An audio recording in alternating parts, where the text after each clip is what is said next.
We're about news, commentary, conversations, truth, liberty, and God. We stand for American values and our flag. We believe that the Constitution is a document that fortifies rights already given to us by our Creator. We will not apologize for our love of God and country, ever. We are Right America Media.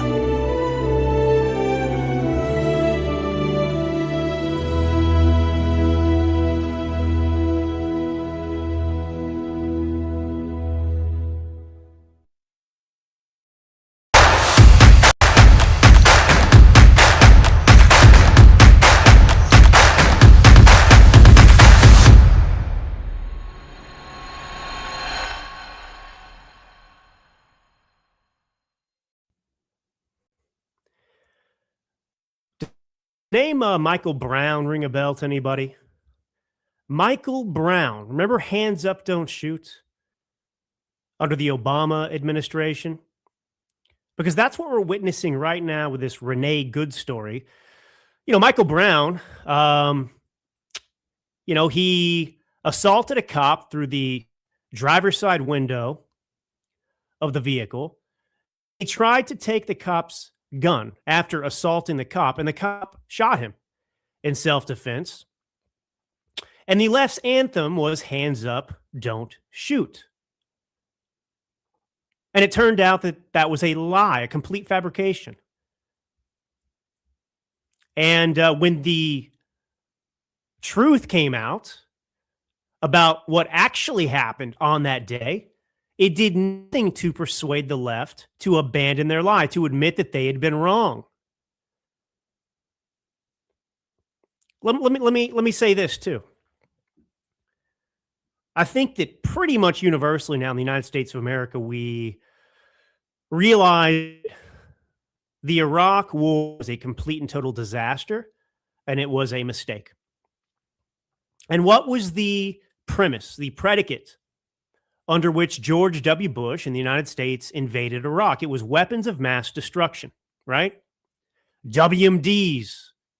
There's stockpiles of WMDs, and Saddam Hussein is imminently going to unleash them on the United States of America, and there we went into Iraq.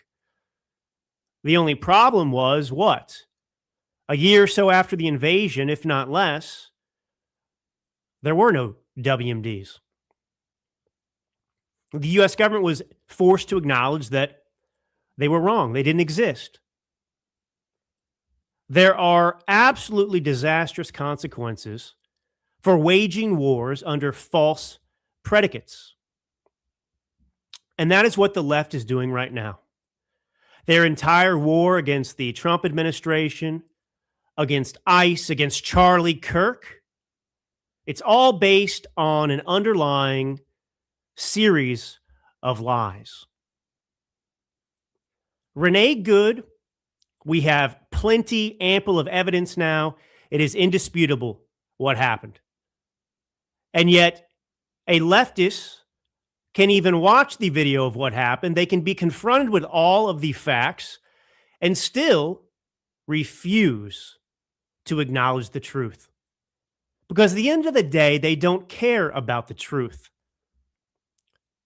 The truth in every circumstance imaginable, as it relates to every belief system that the left embraces. Well, they're all untrue. They're founded on lies and falsehoods. And so for them, the evidence doesn't change their mind. Renee Good was in the wrong.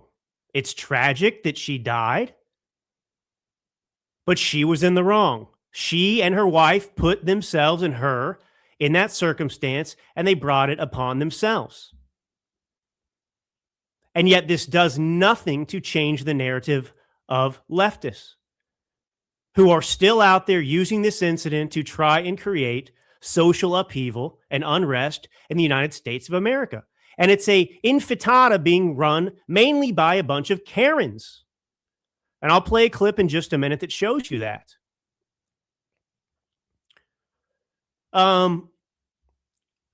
And you've got the left, Jacob Frey, the mayor of Minneapolis there, who is continuing to escalate.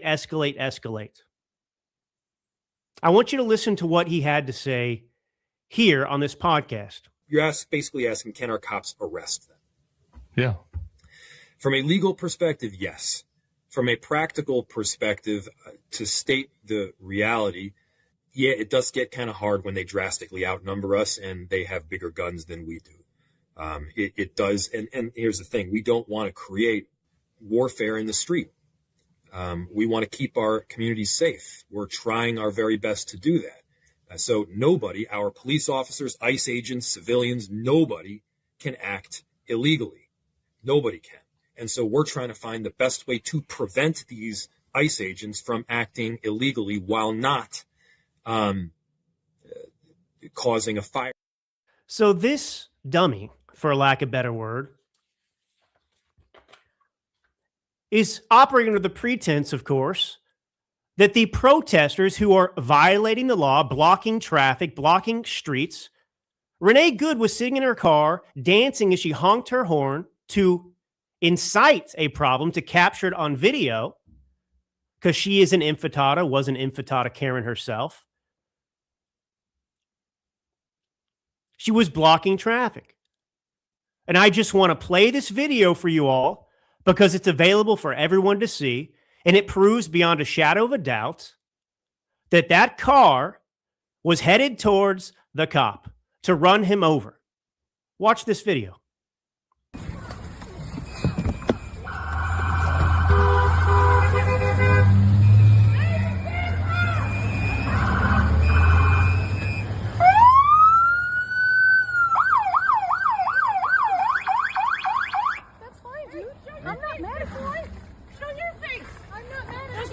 Change our plates every morning, just so you know. It'll be the same plate when you come talk to us later. That's fine. U.S. citizen, former fucking driver. You want to come at us? You want to come at us? I say go get yourself some lunch, big boy. Go ahead. Out of the car. Get out of the fucking car. Get out of the car. Oh!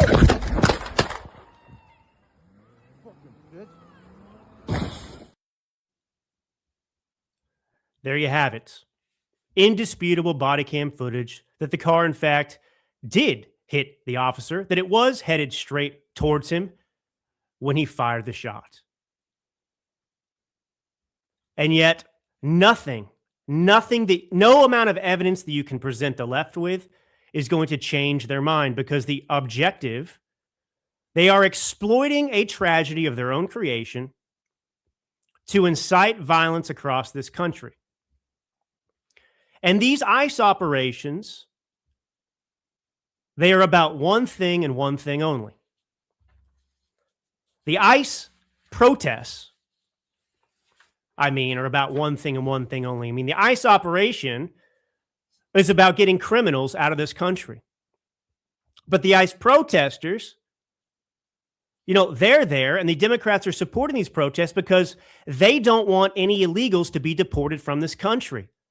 And every once in a while, you have the Democrats, and it's becoming more and more common for them not to try and hide their motivations, but to admit them loud and clear for all to listen to.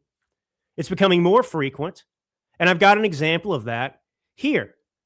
I want you to listen to this incredible clip of first, this Senator Mark Warren being confronted with this, which I'll play for you. By the way, for Democrats out there who are out there thinking they are doing the Lord's work by trying to stop ICE, treating ICE agents and deportations of criminal illegals who have no right to be here, who have violated our laws by being here. We have every right to deport them. And as a matter of fact, until recently, every Democrat supported it and spoke that way. Listen to Democrats talk about deportations in the past. If you're a criminal, you'll be deported. If you plan to enter the U.S. illegally, your chances of getting caught and sent back just went up. The actions I'm taking are not only lawful, they're the kinds of actions taken by every single Republican president and every single Democratic president for the past half century. I think we got to have tough conditions. Tell people to come out of the shadows. If they've committed a crime, Deport them. No questions asked. They're gone. All Americans, not only in the states most heavily affected, but in every place in this country, are rightly disturbed by the large numbers of illegal aliens entering our country. The jobs they hold might otherwise be held by citizens or legal immigrants.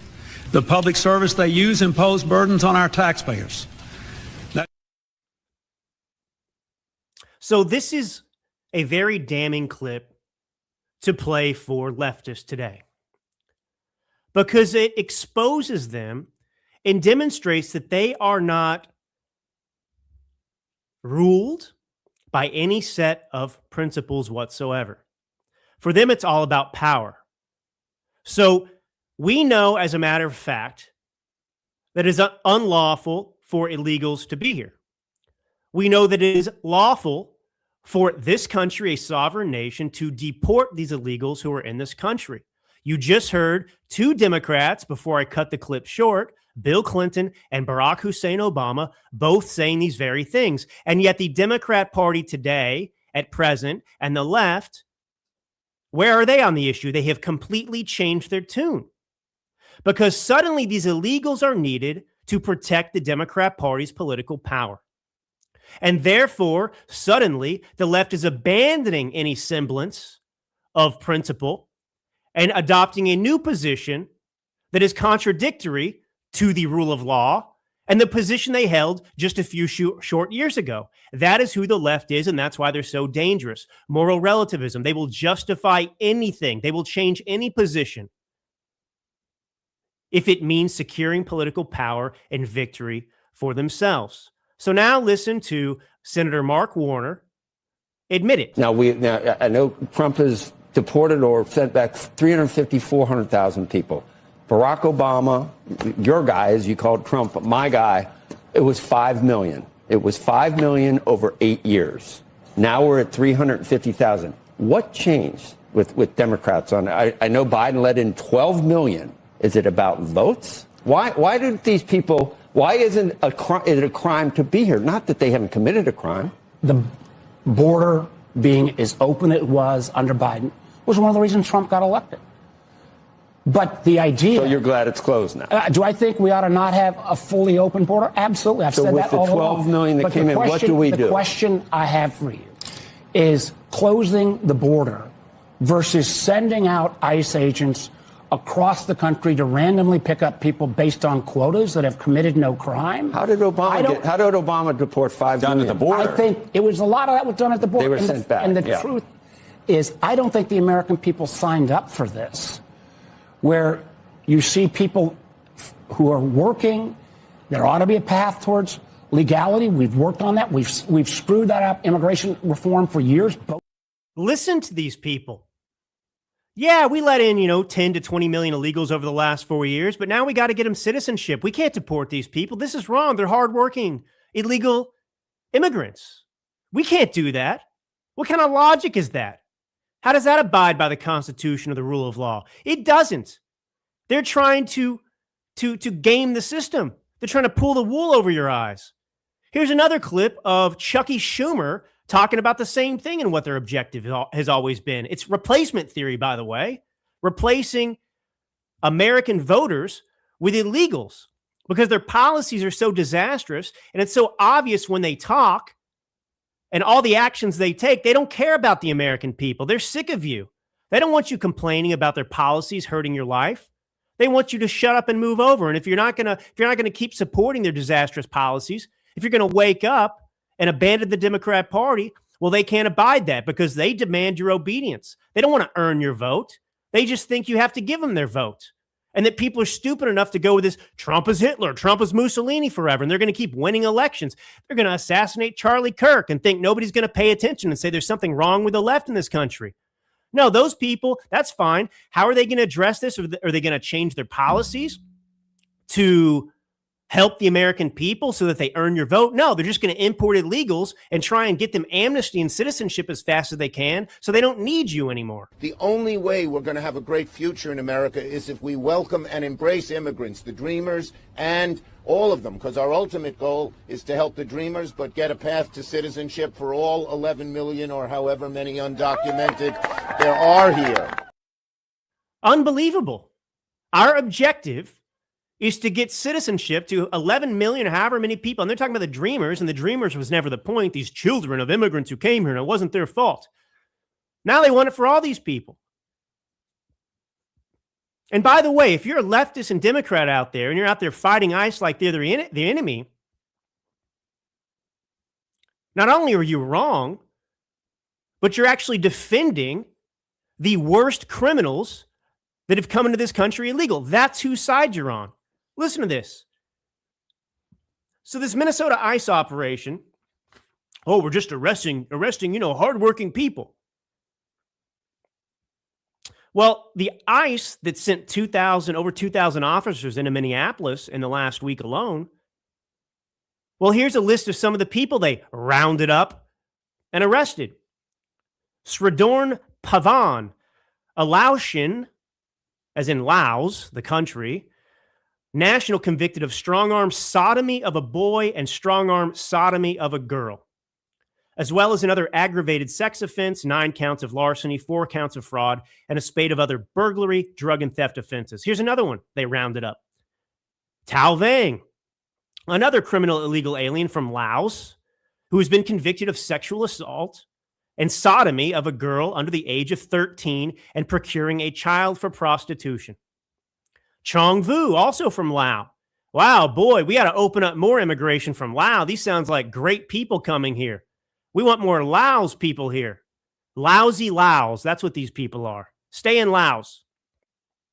Chong Vu with convictions for strong-arm rape of a 12-year-old girl, kidnapping a child with intent to sexually assault her. What is up with all these rapists coming in here? I'm told this doesn't exist. That these people aren't coming here illegally. This isn't the problem. They're all just wonderful people. Gabriel Figueroa Gama, a criminal illegal alien from Mexico who was previously removed from the U.S. in 2002 and later convicted of homicide, battery, assault, and amphetamine possession. Abdirashid Adash Elmi, a Somali national convicted of homicide. Abira Shid Mohammed Ahmed, a criminal illegal alien from Somalia, convicted of 2 counts of negligent manslaughter with a vehicle, 2 counts of DUI. Larceny, damage to property. Gilberto Salguero Landaverde, a Salvadoran national and illegal immigrant who has been convicted of homicide 3 times. Mariama Sia Kanu of Sierra Leone, who has been convicted of 2 counts of homicide, 4 DUIs, 3 counts of larceny and burglary. And Tai Lor, a criminal illegal alien from Laos. What a great country Laos is. I would never call that a whole country. This individual also convicted of 2 counts of homicide. These people are all in Minneapolis alone. We're only talking about Minneapolis. And you've got the Intifada Karens out there that are doing this.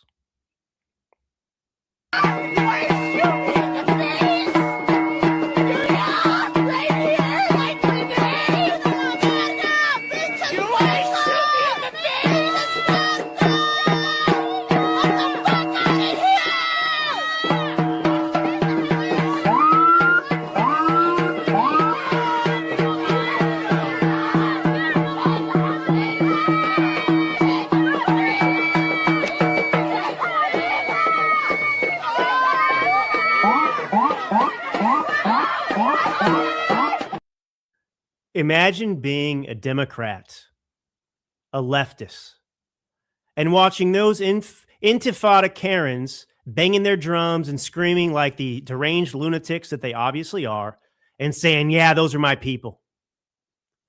Intifada Karen, that's right. I support them. They're right on this issue. Look how smart we are. Look how amazing the left is. Not deranged at all. But, just to finish up here, it's indisputable at this point. There's nothing more to say about the Renee Good situation except that she tried to run over and kill a ICE officer, that she was in the wrong. She should have been blocking traffic. She was a trained ICE agent. She had lost custody of 2 of her kids. She was not a good and decent, wonderful human being. It's still a tragedy she's dead. I'm not a leftist. I don't celebrate it. I wish she was alive, and she'd be alive if the left weren't encouraging their Intifada Karens to get out there and behave like lunatics.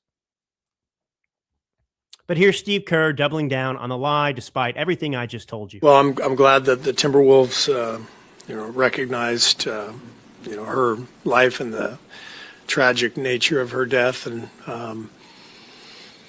it's shameful, really, that in our country we can have law enforcement officers who commit murder and seemingly get away with it. It's shameful that the government can come out and lie about what happened when there's video, and witnesses who have all come out and disputed what the government is saying. So very demoralizing, devastating. They just doubled down on their lies. Hands up, don't shoot. That's what Renee Good is now. They will never abandon the false narrative they've told themselves and one another. They are just looking for reasons to get out and enjoy their favorite hobbies of getting paid $17 an hour to burn cities to the ground. That's what this is about. Congratulations.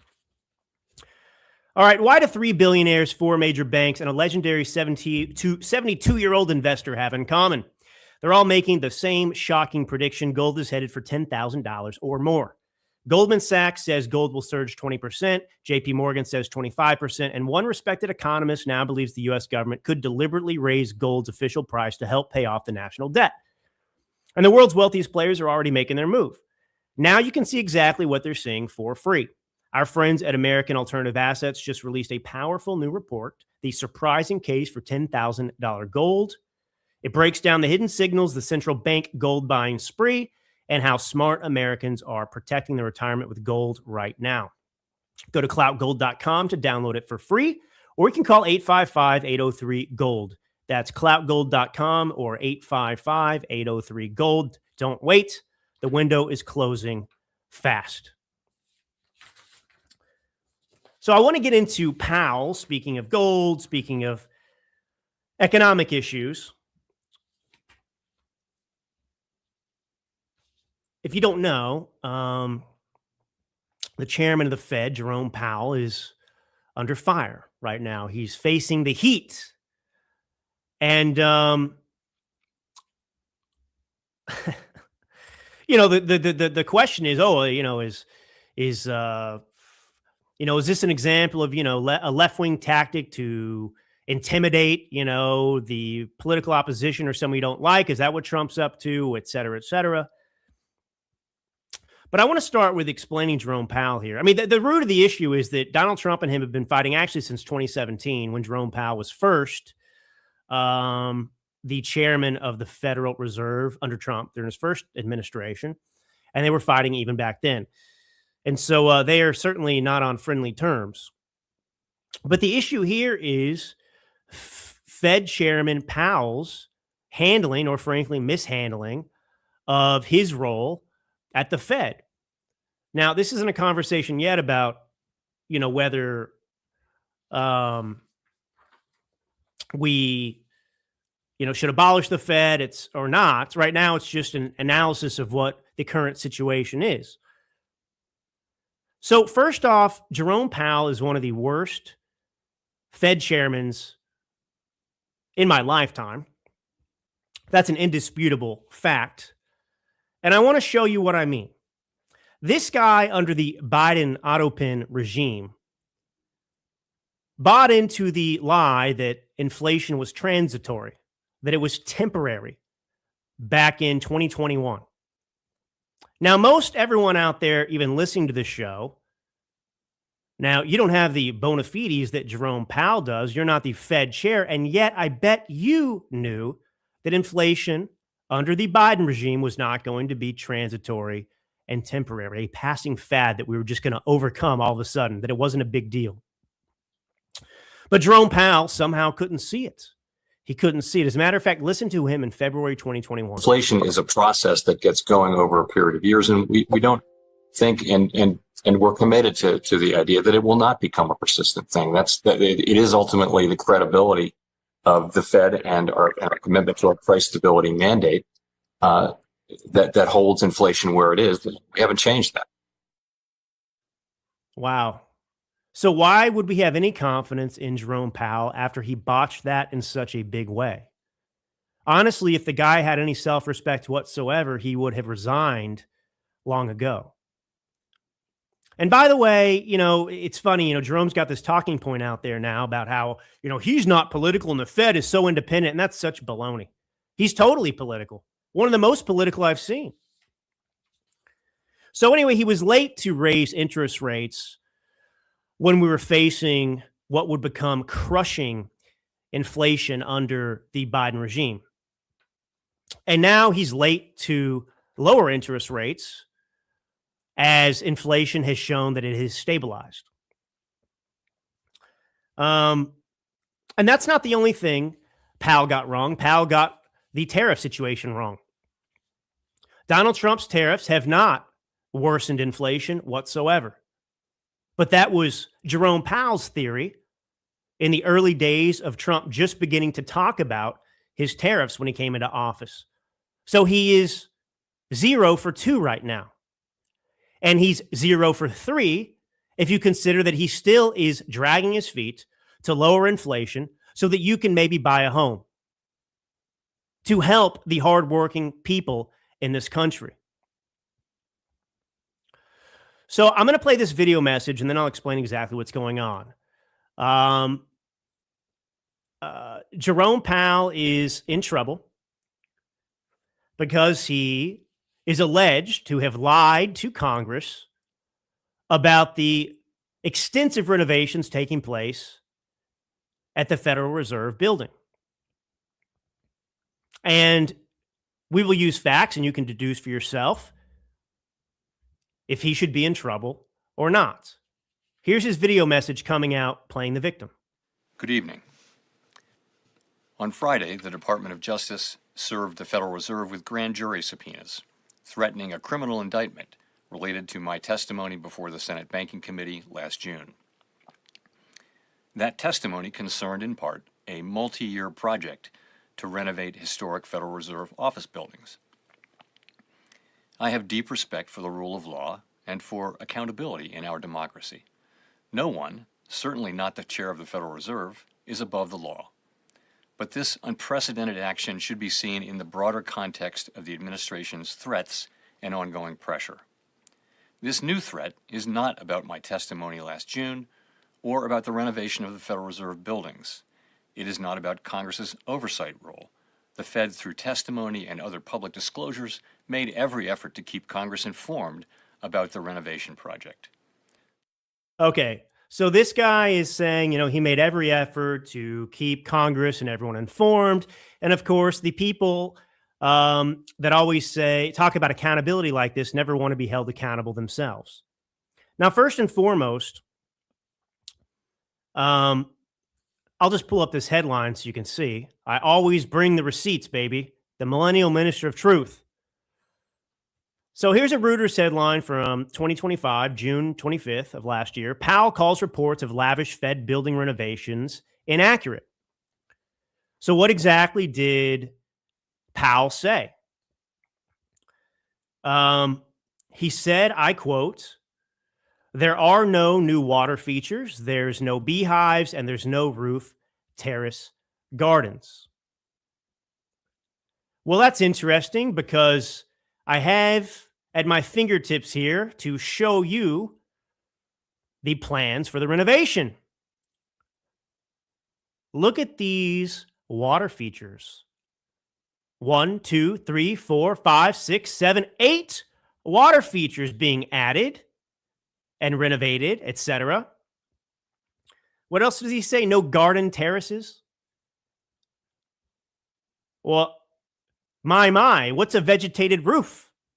What's a vegetated roof assembly location? My goodness. Fed chairman told us there's no roof terrace gardens. Well, these sure look like roof terrace gardens to me. Are we getting into some semantics now? These aren't roof terrace gardens. These aren't roof terrace gardens. These are vegetated roof assembly locations. Oh, man. But I want to play this clip to remind you of Donald Trump humiliating Fed Chairman Powell when they took a visit to the renovated site a little while back. Watch this. This is just an incredible thing to watch. I just love Donald Trump. He walks into the room and there's no bigger alpha. Watch how small Jerome Powell looks here. And we're just taking a look at what's happening. You know, it's a tough construction job. They're building basements where they didn't exist or expanding them, and a lot of very expensive work. There's no question about it. And Tim has been with me for a long time, and you're in charge of the committee. Indeed. One of the reasons I wanted to see it was the overruns of the expenses, wanted to figure out why. Yeah. So we're taking a look, and it looks like it's about $3.1 billion. It went up a little bit, or a lot. So the 2.7 is now 3.1. I'm not aware of that. Yeah, it just came out. Yeah, I haven't heard that from anybody at the Fed. Yeah, it just came out. Our notes had it about 3.1 as well. 3.1. 3.2. This came from us? Yes. I don't know who does that. You're including the Martin renovation. You just added our entire capital. Yeah, you just added in a third building. Is what that is. That's a third building. Well, no, but it's a building that's being built. No, it was built 5 years ago. We finished Martin 5 years ago. It's part of the overall work. But it's not new. So we're going to take a look. We're going to see what's happening, and it's got a long way. Do you expect any more additional cost overruns? Don't expect them. We're ready for them, but we have a little bit of a reserve that we may use, but no, we don't. Expect to be finished in 2027. We're well along, as you can see. Nice to take these off every once in a while. When we're not. Oh man, Trump is one of a kind. It's incredible. So the cost has ballooned beyond what they told us it was going to be. It's now well over $3 billion. Now, I want to explain something about the Fed. I want to try and make this as simple as possible because you can get lost in the weeds understanding this. A lot of people don't realize how the Fed is funded. The Federal Reserve is technically self-funded. It's not given a budget that the American taxpayer funds, right? There's no appropriations committee from Congress that, designates money to the Fed. The way the Fed earns its money, if you will, is through treasury bonds that they purchase and the what they get from that. And then, of course, fees that they charge banks. And the way the Federal Reserve is supposed to operate is that money that comes in, it covers the salaries and their budget. And then anything left over, they're supposed to return to the Treasury to help pay down the debt. So what becomes outrageous about this is that while the Fed chairman has shown that he's totally incompetent, his incompetence being so late to raise interest rates in the heat of inflation pummeling this nation caused a crisis that affected you and me. He made it worse by delaying, by ignoring reality, possibly for political motivations to help the Biden regime out and further their talking points. Because had he raised the interest rates aggressively like he should have, like Volcker did under Reagan, we would have had cut off inflation earlier. But the Biden regime was telling us what? Oh, inflation's transitory. Karine Jean-Pierre, the White House press secretary, was giving us that line. And so he bought that line. So he seems very political, in my opinion. And so while he's responsible for harming you and me and this country, he is blowing over $3 billion, going over and over and over the original budget to spruce up the Federal Reserve building to make it look like the Palace of Versailles. That's the problem the American people have. It exposes the disconnect between the bureaucracy and the American people they're supposed to serve. They're serving themselves. I don't care about your nice Palace of Versailles government building. This is the problem. People that work for government think that they're better than us, that they deserve better than what we have. It's our money that the government spends in a general sense. And they're not stewards of it. They waste it, as we've seen with Somali fraud and Minnesota and everything else. And that's the problem. And that should be a bipartisan issue. You know, deporting the 20 million illegals who are here is in the best interests of the very Karens protesting ICE. That's what's so remarkable about this. But they have Trump derangement syndrome, and so they have to oppose it. And they're fighting for criminals because they have Trump derangement syndrome. They're fighting to do more damage to themselves and their families and their country because they hate Trump so much. That's what's so crazy about it all.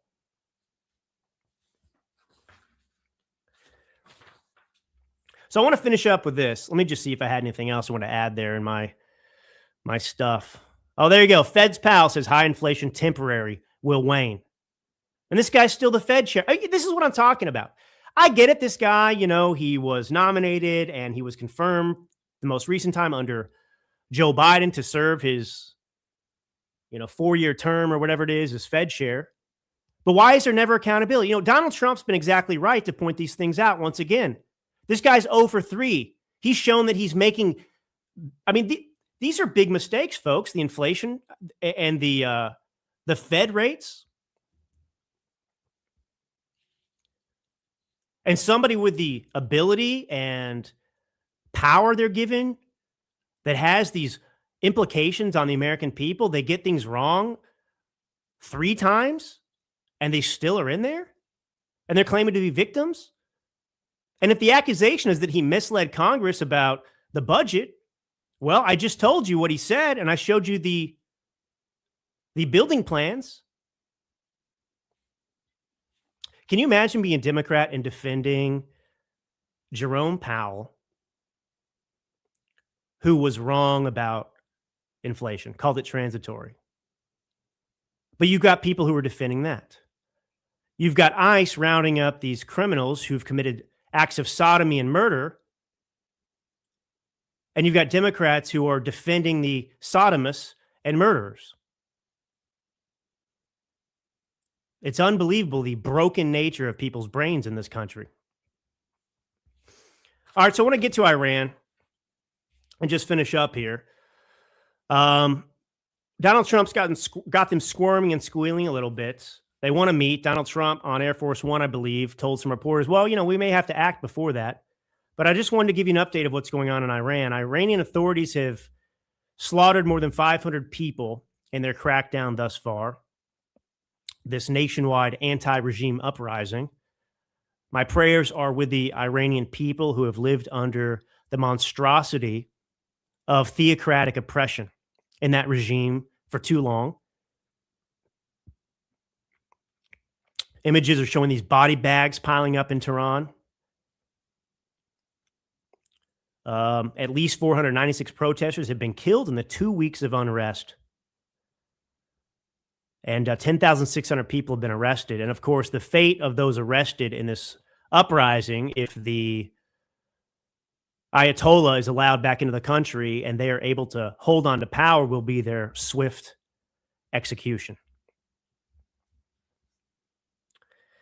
Iran has a unique history in the Middle East. It is unlike Afghanistan. It's unlike its neighbors, actually. When it was a free country and actually pro-Western and embraced the West before the revolution, it was a place of poets and authors and writers and great minds. A really tremendously beautiful country in the Middle East. And, the Iranians are, begging us to intervene at this point. And I hope we do. Now, the difference will be, and I think we've seen it so far with an instance like Venezuela, these aren't 20-year wars. The so-called Venezuela war was over in 2 hours, and we lost 0 U.S. personnel. But it's in the best interest of the United States of America, it is actually America first, to return Iran to what it used to be. You know, Iran is the heart of extremism, truthfully, as it relates to modern affairs in the Middle East. I'm going to read a comment here. Sometimes you get retards that watch the show, and I really love it. Michael Bianchino. Wow, you've really lost it, he says. I suppose the environment, climate change, bushfires, species extinction, and feminism mean nothing to you anymore as you descend down the snollygoster's rabbit hole of the Jejun bloviating miserable. He's speaking some kind of retard speak there, so it's hard to actually translate it. Anyway, climate change done, by the way, Michael Bianchino. I guess you missed the memo. The hoax has been revealed, and I guess, like the Democrats with Michael Brown and Renee Good, you know, you are glued to falsehoods, but that's okay. Too bad for you, bro. So, you know, anyway, the regime as it existed in Iran, I mean, it was born from a revolution in 1979. And this revolution was also against the United States of America. That is where Death to America was born. And this has been embedded in Iran's institutions, their policies. You know, they're not just meant to oppress the people of Iran. It's the reason they are cozying up to the former dictator Maduro, because they want to take us down. And, you know, the primary sponsor of proxy warfare across the region, I mean, they're funding, you know, Hezbollah in Lebanon, they're funding Hamas and Palestinian Islamic Jihad, Shiite militias in Iraq, the Houthis in Yemen, all terrorist organizations that also share their desire to bring death to America. And, you know, the Iranian people are perfectly capable of, unlike other countries we've seen, I mean, they have in people's lifetimes today, they have seen prosperity, just like Venezuela. Those people lived through prosperity and then saw socialism take over, and they saw what it did to their country. And that's why the Venezuelans are cheering and celebrating the streets and so thankful for what Trump did, because he's given them an opportunity and a chance. And ultimately, though, this has to be left to the Iranian people. And, you know, they've shown that they have the guts and the courage to do it, but, you know, there are means that must be supplied to them to bring about that objective. But the world, without a doubt, would be better off with the Ayatollah vanquished and the theocracy toppled, so that Iran can once again reach its full potential of being a democracy of sorts again. But anyway, this is Drew Allen. Thank you for being with me today. God bless you all. Hang in there. It's just Monday, folks. Until next time.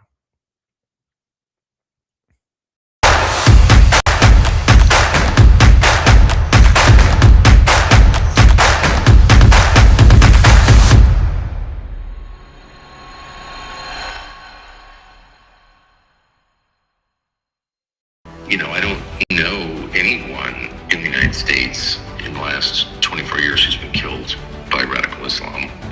Is radical Islam a danger than OnlyFans? It's not even close.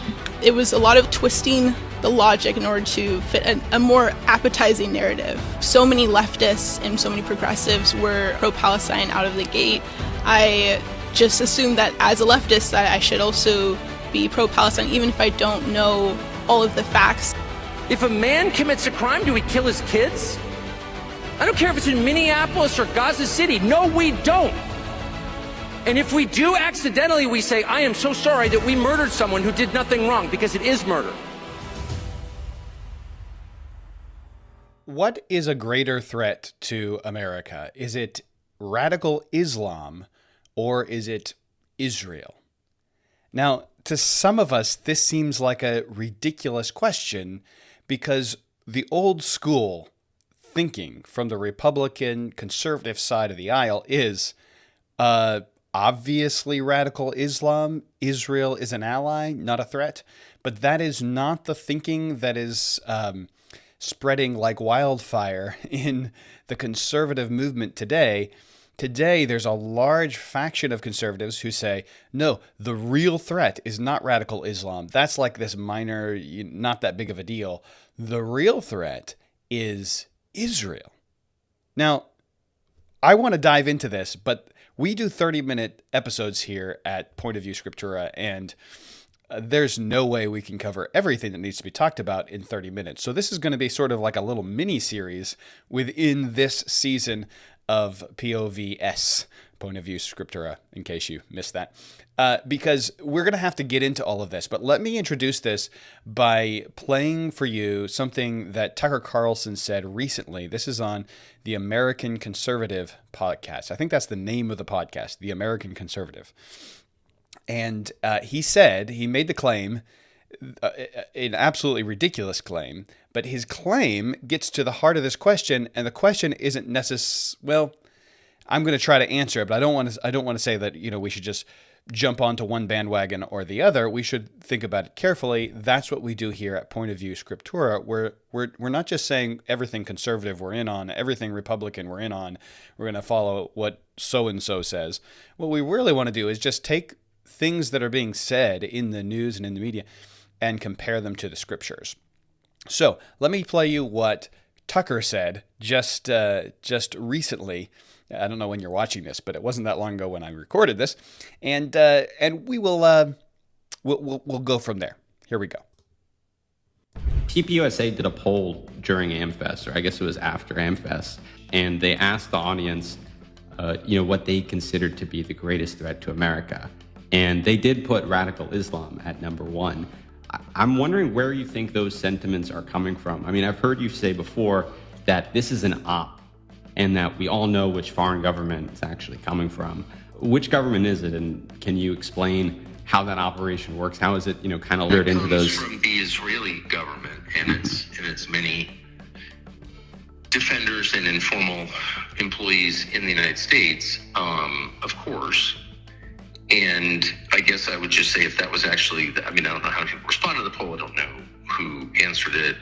But, I believe in measuring reality a little more empirically. And, I don't know anyone in the United States in the last 24 years who's been killed by radical Islam. I know a lot of people who have killed themselves, a lot. I know people have died of drug ODs, more than a few. I know people can't get jobs. None of the boys in my daughter's classes can get jobs. None of those white boys can get jobs. They're being destroyed, by Adderall and video games and porn. Like, I see millions of Americans being destroyed, and none of it is at the hands of radical Islam. Is radical Islam bigger danger than OnlyFans? It's not even close. Turning some huge percentage of American women into prostitutes? That's not radical Islam doing that, actually. Okay, so there's a lot to unpack in that video, and we'll get into all of it. We'll kind of do the whole 5-minute video and talk about it as best we can. But essentially what Tucker's claiming here is that there is more danger in Israel. He even talks about it because, OnlyFans and pornography, and there are Jewish people, because it is a well-known fact that Jewish people are very successful businessmen, and there are ethnically Jewish people behind a huge portion of the pornography industry in the world and in America. And so he's making a slight against Israel, not only because he claims that Bibi Netanyahu is committing mass murder in Gaza, but also because he claims that Israel is responsible for the pornography industry, and so on and so forth. Now, on its face, pornography, bad. Okay, this is a damaging thing. Okay, so we can say that right up front without, this is not the Andrew Tate podcast. Okay, we are against pornography. We are against all things that are offensive to Christ. Certainly pornography it's adultery of the heart, it's fornication, it's evil, it's all of those things. And we are against murder, certainly mass murder and genocide. These are things that need to be defined, And if they are taking place, we should be against them. So Tucker's right about that. But the question that I want to drill down and try to get to, if at all possible, if we can get one question answered today, is, does that mean that radical Islam is a very tiny, not really a big threat, not really a big deal, doesn't really affect us day to day, but Israel does because it's promoting pornography and because there's mass murder in Gaza?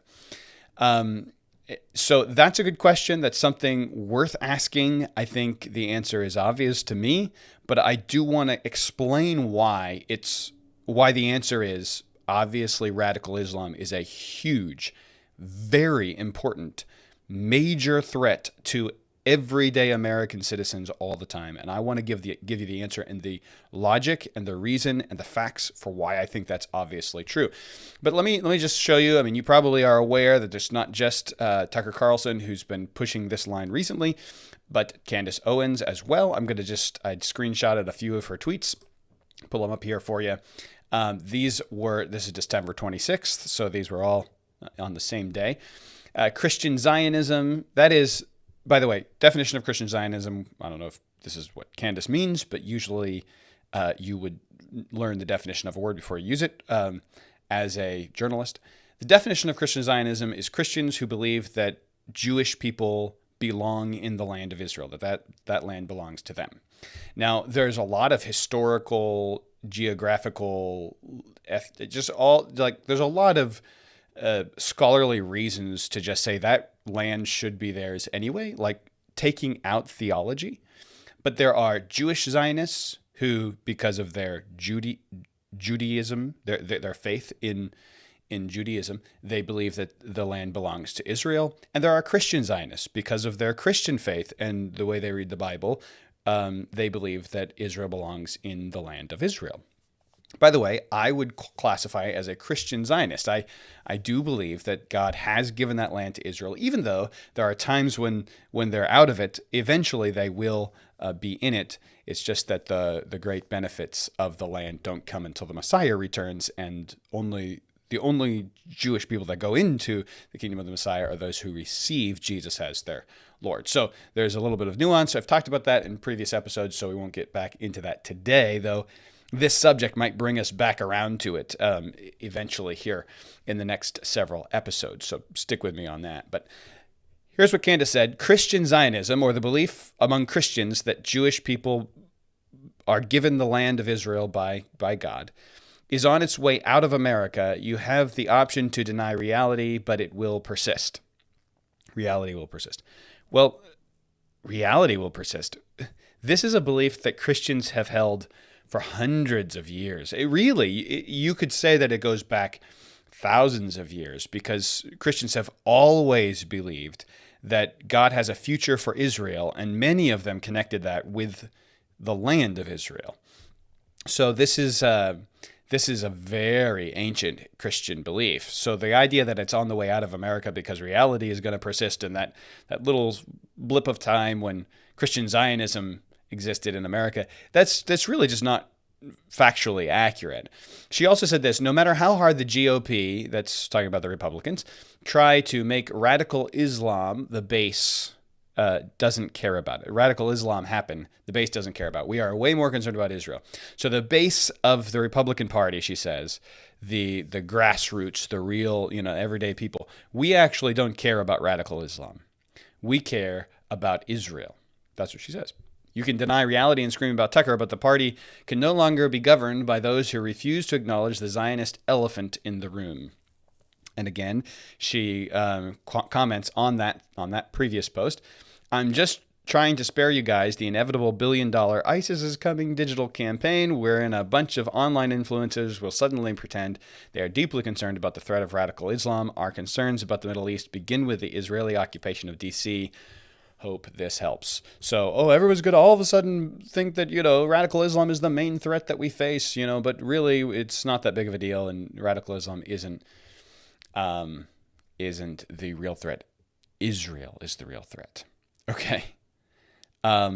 This is what we call nonsense. It actually doesn't make sense, but it's been repeated so passionately by people who we used to think were like really trustworthy, like Candace Owens and Tucker Carlson, that we start to say, well, maybe there's something to this. And we start to actually ignore reality in order to listen to this kind of drivel.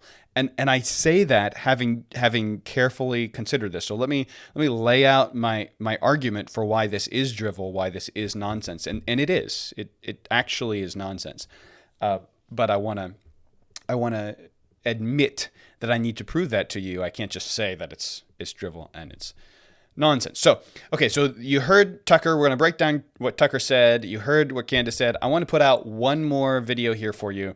And this one is Tucker Carlson at AmFest. You may have watched AmFest. What an interesting AmFest we had. Ben Shapiro came out swinging against Tucker Carlson and even Megyn Kelly, which I thought was a little unfair.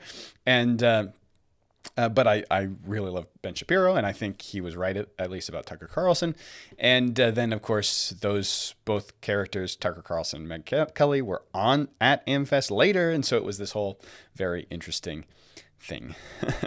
Let me pull up the video of a little clip of Tucker's speech at AmFest and let you see this same thing that he got at. As a matter of fact, he seemed to be talking about me as a evangelical American pastor, though not me specifically. But in general, he did blanket me and criticize me. And so I feel like that's fair game for me to then respond to this. Because killing people who committed no crime is immoral. It will always be immoral. And people who do it will be punished for it. And nations that endorse it will be punished for it. That's a fact. And you are seeing now a very intense effort to convince you otherwise. Oh, it's fine. They deserved it. Really, did their children deserve it? If a man commits a crime, do we kill his kids? I don't care if it's in Minneapolis or Gaza City. No, we don't. And if we do accidentally, we say, I am so sorry that we murdered someone who did nothing wrong, because it is murder. And to see Christian pastors make excuses for that is one of the most, and that's not a partisan question. That is not a political question. That is the only question that matters. Do we have the right to murder people? And the resounding answer that Christianity provides us is no.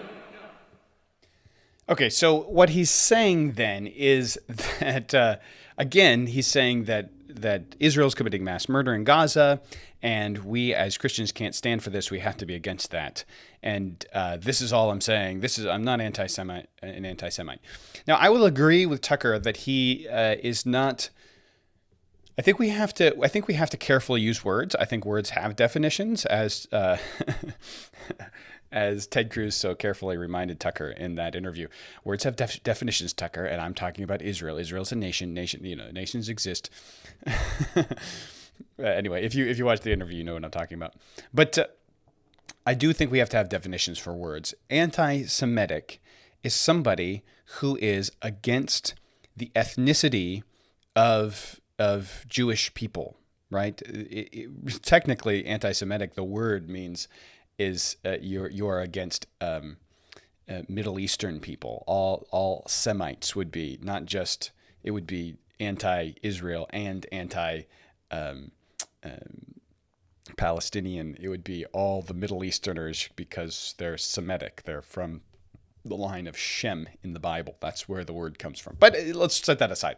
The way that it's used today, the definition for the modern definition for the word Semite would be Jewish ethnicity. And so an anti-Semite would be somebody who is against the ethnicity of Jews. By biology, they choose to be counter every one of that biology. That doesn't appear to be Tucker's stance. From everything I've heard from him, he's been careful to say, I'm against the Israeli government, I'm against Israeli pornography, I'm against Israeli this and that and the other thing. And I think for that reason, the Israeli nation is a bad thing. But the Israeli people, I'm for. Or at least I think that's a fair summary of what he has said many times. So that, I think, does mean that he's technically not an anti-Semite. So I think we got to be careful about those words. But he is absolutely, completely wrong and I think purposefully ignorant. He is ignoring the facts on these claims that he's making about mass murder and so on and so forth. I was in Israel just about now it's been about a month ago. And I was invited by the Israeli government because they want to show people what they've been up against and what they're going up against. And they invited me to go and see the Nova site where they were attacked on October 7th. By the way, over 1,000 people were murdered on October 7th. It was gruesome, awful. We'll talk more about it in just a minute. But I didn't go just at the invitation of the Israeli government as if I'm like discarding my principles and whatever Israel tells me I believe is true. And to prove that to you, I actually wore a shirt. I bought myself a shirt that said Yeshua HaMashiach on it, which means Jesus is the Messiah. And I wore that when I was walking through the streets of Jerusalem. Just in case you don't believe me, here I am, walking through the streets of Jerusalem with Yeshua HaMashiach on my shirt. Got lots of angry glares. I wasn't there to please anyone. That's not why I was there. I wasn't there because, I'm here. They flew me to Israel, so I'm going to play nice with Israel. No, the people of Israel need to repent and accept Jesus Christ as their Messiah. The Jewish people who are not Christians need to become Christians. That they don't have to stop being Jews. They just need to. No, that's a great picture of my face, isn't it? They just need to stop being. They need to stop being in rebellion to the Messiah, Jesus Christ, who was a Jew. He was announced to us. I know of the Messiah, Jesus Christ, because of Jewish apostles of Jesus who went out doing miracles and writing about his words and conveying to us the obvious truths that we can research in history. So what I'm saying is that going to Israel and saying I support Israel is not saying Israel is right with God. Israel needs to repent. All of that stuff we should, as Christians, agree with and believe. But I did go on this trip. There was 1,000 pastors. It wasn't just me. It wasn't like they said, "Hey, Josh Barnes, we'd like to fly." No, they flew 1,000 pastors. They like to fly more over there just to show them what's going on in Israel, so you can make up your own mind about it. Let me just show you a couple pictures here from my trip. I visited, on the second day that I was there, we visited the Nova site. And you can see a picture here that is from the Nova site. We were there. The cars aren't still there. They obviously cleaned it up. But this is where there were all of these young people gathered for a music festival.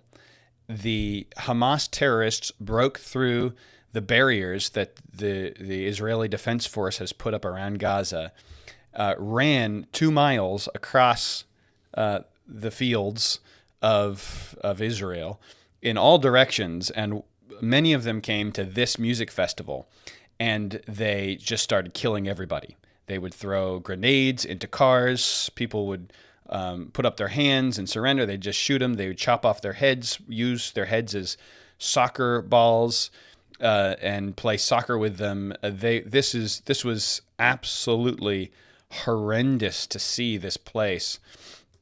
This is what the site looked like. Just over 1,000 of these people individually killed. The Hamas terrorists calling their parents on the phone and telling them, "I sent you pictures on WhatsApp so you could see all the people that I killed. You got to go see them. I'm killing Jews. These are actual, like, the definition of anti-Semitic, the definition of genocidal people. That's who Hamas is. And they run Gaza. And they broke out of the barriers and got across the border into Israel. I mean, that's a very dangerous situation for Israel to be right up against these people who absolutely want to kill every single one of them, who want to commit genocide. And when they get out, what do? They just kill every Jewish person they can. I mean, I talked to so many people from Israel and talked to them about this day, and it was even worse. In their minds, it was so recent that it was like 9/11 for them, only worse, because it wasn't just planes hit a tower and it exploded and a lot of people died. It was personally, that person came in, shot him. I saw him shoot this other person. I saw him rape this girl. I saw him do this. These are awful, terrible, evil atrocities that took place. And if this had happened in America, I would have been a fan of just carpet bombing the whole place. Why? Because I want my family to be defended. My government is here to defend. And if Hamas is running the government of Gaza and Gaza is attacking us and causing danger to my family, I say, go take them out. Now, Israel was obviously not going to go just carpet bomb the whole place and kill everyone. They weren't going to drop bombs and kill everyone. But how do you go into Gaza, which is basically a giant city? I mean, it's just one city after another, but it's basically all city. And how do you go in and fight back against this? There is, how do you do that? What would you do? Well, you're going to have to go in methodically, try to pick military targets. You're going to have to try to decide when Hamas is using a front, pretending to be some, daycare or something, and really it's where they're hiding, or sometimes they're actually going to be hiding behind civilians. A lot of the civilians are on the side of Hamas. I mean, they did vote for their own government, and they voted for these people. I mean, a lot of, sort of in Gaza, it's one of the main things you can do is when you grow up, your kids, when you grow up, you get to be in Hamas, which was seen very clearly on October 7th with these phone calls. I listened to one of the phone calls from one of these teenagers who called his parents and just was celebrating with his parents about how he had chopped off the head of an Israeli kid and how he had done it. I mean, I met with the IDF, Defense Forces. I met with so many people on the ground who were there when this happened. We went into shelters where they went to shelter, and it's a bomb shelter, so there's no door. It's just a enclosure to protect you if a bomb hits nearby. And so they were actually sitting ducks. The terrorists came in and killed them all, threw in hand grenades and all this stuff. And by the way, I'm not the only one who thinks this. I've pulled up here a video by a former pro-Palestinian activist. This is Taryn Thomas. She was pro-Palestinian, and she joined she was on the anti-Israel movement. She has changed her mind, and actually there are many now that are changing their mind. And the reason is they actually looked into what happened on October 7th. Let me play this clip for you. On October 7th, that day, I didn't truly receive a lot of information about what was going on the ground in Israel. I had initially thought Gaza got attacked with the amount of Palestinian flags that I had seen on my social media, and a lot of people showing immediate support for Palestine. And one of the things I had remembered believing was that majority of the people that were slaughtered on that day were IDF soldiers, and that it was a battle. Their justification for calling them IDF soldiers was that in Israel that there's mandatory service, and so essentially all Israelis are IDF soldiers. It was a lot of twisting the logic in order to fit a more appetizing narrative. So many leftists and so many progressives were pro-Palestine out of the gate. I just assumed that as a leftist that I should also be pro-Palestine, even if I don't know all of the facts. Yeah, so that's exactly what we're up against. The left has forced anyone who wants to be leftist into this position, and now the right is trying to adopt that position as well. Tucker Carlson and Candace Owens, and it's just as ridiculous for us to adopt it as it was for the left to adopt it. It's not carefully thinking about what happened. Here's another video from the Nova site. This is the memorial. You can see there the many plaques that are set up. I wanted to also share with you a video of the bomb shelters that I mentioned. Here's what they look like. They are just shelters. They're all over the place in Israel because they are constantly under attack. But this is what they ran into and then were slaughtered inside because you can tell there's no door. This is a garbage dumpster where that's still up today as a memorial. This is where many children, young adults, children were slaughtered as well, no doubt. But in this case, at the Nova site, these were young adults and teenagers, ran into this garbage bin and were slaughtered inside. And this is what happened on October 7th, 2 years ago. The terrible stuff that happened. The Israeli people, every single one that I talked to is like, we have got to kill Hamas. On the signs on the back of your street signs on the road, I noticed on the back of all of them there was like stickers as we were driving, and I took a picture of one of them just to find out what is this a picture of? What is this? And it turns out it had words on it and I couldn't read them because they're Hebrew, and I had AI translate it for me because I didn't know what it said, and it said, "Hang the wicked Haman." Haman is a character in the Bible who tried to extinguish the Jews. He tried to commit genocide against the Jews, and God prevented him and caused that he would end up being hung on his own gallows that he wanted to hang Jews on. And Haman is a word so close to the word Hamas, even in Hebrew. So what they're saying is, this is the new Haman. God, please help us hang him, Hamas. I mean, this is everyone in Israel is unified, just like we were at 9/11, against this terrible threat that murdered and slaughtered and raped and pillaged and gloried over the death of their people. I mean, there is a genocide. There is an actual desire to stamp out a whole race of people, and it's in Hamas, in Gaza Strip, trying to destroy all of Israel. So what do you do if you're in Israel? Well, you go in and you take out Hamas. Israel is not trying to take out all of Hamas. Well, they would love to. They would love to do that. But they need public opinion to be able to do that. So instead, they've only gone into Gaza in order to retrieve their hostages, which were many. By the way, 12 of the hostages were American citizens. American citizens were held hostage, as well as Jewish people, because there were American citizens in Israel at the time that this happened. American citizens died, something like 46 to 50, so somewhere in that range. It's at least 46. It's a little unconfirmed from my research, but it's at least 46 American citizens were killed when Hamas attacked Israel. It's not just Israel, that has this danger, because when Hamas attacked Israel, they also killed Americans.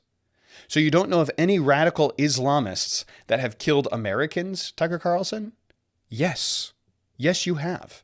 Because October 7th didn't just kill Jewish people and Israelis. It killed almost 50 Americans.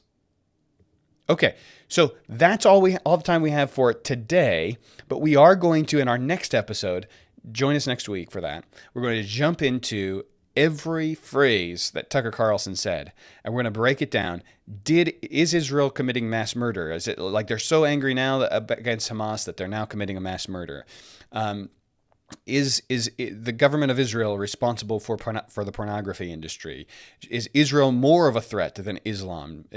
Are there other examples of Islamist terrorist attacks that have killed Americans that give us reason to think that Islam is a great threat? I think there are many, many reasons why we should fear Islamist terrorism over whatever danger Israel may or may not posed to us. And I don't think that Israel actually, as a nation, poses us a threat. But all of those things we need to get into. That's just all the time we have for today. Join us next week and we'll dive deeper on this same question. What's more dangerous, Islam or Israel?